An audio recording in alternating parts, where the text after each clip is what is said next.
Mina olen Kerli ja töötan sotsiaaltööjuhina. Me aitame siin leida noortel uue suuna oma elus.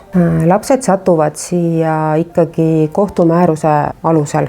Kinnise ja lasteasutuse teenus on lastele vanuses 12–17 ja ees ootab siis noort, võiks öelda, võimalus uueks eluks, et me oleme abistav asutus, mitte karistav asutus. Kinnise lasteasutuse teenuse eesmärk on kutsuda esile muutus lapse käitumises. Töökeskkond siin ja elamine on korraldatud läbi usaldussuhte.